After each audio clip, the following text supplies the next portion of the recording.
ඔබට ඒ කාන්තී සුගතිය උපදින්න උපකාර වෙන කාරණා කීපයක් තියෙනවා. පළවෙනි දේ තමයි සද්ධාව. ඔබ නිතර බුදුගුණ සිහි කරනවන, ඔබ නිතර ධර්මී ගුණ සිහි කරනවන, ඔබ නිතර ආරි මහා ශ්‍රාවකයන්ව සංඝයාව ගුණ වශයෙන් සිහි කරනවන, ඔබේ හිතේ තුනුරුවන් ගැන අප්‍රමාණ සද්ධාවක් උපදිනවා.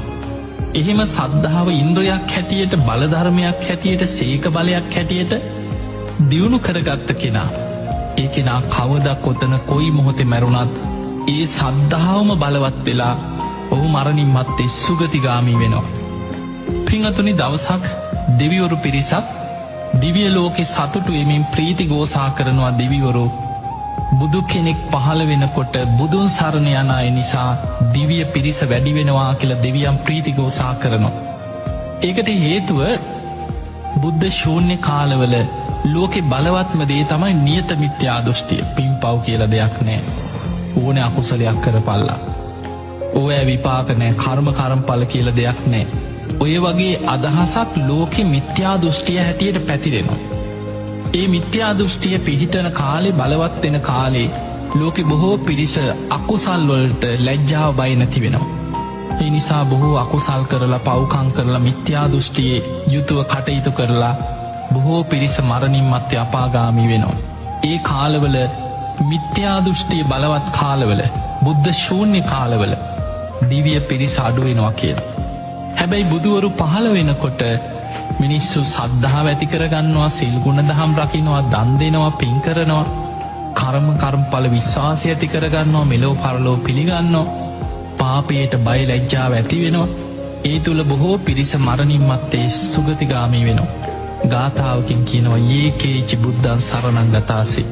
ස්වාමීනී, භාග්‍යතුන් වහන්සේ යමෙක් බුදුන් සරණ ගියොත් අවබෝධේ නතිය ගමිස්සන්ති අපායං, ඒ අය නම් අපායවල් වලට වැටෙන්නේ නැහැ කිව්වා.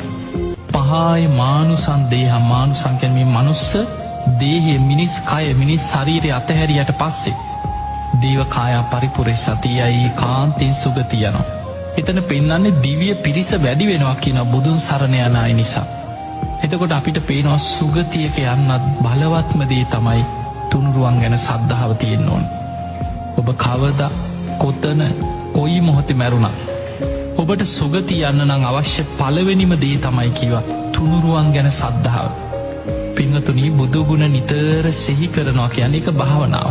ඒකට කියන්නේ බුද්ධානුස්සති භාවනාව. කෙනෙක් නිතර ධර්මයේ ගුණ සිහි කරනවා කියන්නේ ඒකත් භාවනාව. ධම්මානුස්සති භාවනාව. කෙනෙක් නිතර සංඝ ගුණ සිහි කරනවා කියන්නේ ඒකත් භාවනාව. සංඝානුස්සති භාවනාව. මේ විදිහට බුද්ධානුස්සති, ධම්මානුස්සති, සංඝානුස්සති අනුස්සති භාවනා තුනක් තුනුරුවන් ගුණ සිහි කරන කෙනාගේ හිත තුළ නිරන්තරයෙන් වැඩෙනවා. ඒ කෙනාගේ හිතේ තුනුරුවන් ගැන අප්‍රමාණ සද්ධාාවක් වර්ධනය වෙනවා.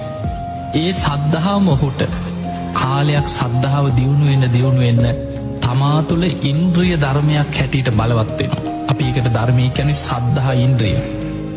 ඒ සද්ධාවම කාලයක් යනකොට තමා තුළ බල ධර්මයක් වෙනවා. සද්ධා බලං. ඊළඟට බුදුරජාණන් වහන්සේ කෙනෙක්ගේ බුද්ධ ශාසනය තුළ ශ්‍රාවකයෙක්ගේ ධනවත්කම මැන්නේ ඔහුගේ ඉඩකඩම් වලින්වත්, ඔහු පොරෝගෙන ඉන්න රත්තරන් බඩු වලින්වත්, ඔහුගේ දීපොළ, යාන වාහන, ඒ රන් රිදී මුතු මැණික් ගබඩාවල තිබ්බ සල්ලිවත් ඒවෙන් නෙමෙයි කෙනෙක්ගේ ශ්‍රද්ධාව බුද්ධ ශාසනය තුළ මනින්. බුද්ධ ශාසනය තුළ බුදුරජාණන් වහන්සේ සත් ආර්ය ධනය කියලා මේ ආර්ය ශ්‍රාවකයාගේ ධනවත්කම පෙන්නනවා. ඒ අතර පළවෙනිම දේ තමයි සද්ධා ධන. සද්ධාව ධනය. ඒ සද්ධා ධනයෙන් කෙනෙක් පොහොසත් නම් ඒ කෙනා කවදා කොතන කොයි මොහොතේ ජීවිතය අහිමි වුණත් අපි දන්නේ නැහැ. මහපාරෙ වෙන්න පුළුවන්, සමහර වෙලාවට ගඟේ මුහුදේ ගිලිලා මැරෙන්න පුළුවන්, පස්කන්දකට යට වෙලා මැරෙන්න පුළුවන්. ජීවිතේ සමහරට නිදාගන්නේ උදේ නැගිටින්න දහසක් බලාපොරොත්තු ඇතු. උදේ බලනකොට ඇඳීම මැරිලා. ඒ වගේ ජීවිතේ ඕනම මොහොතක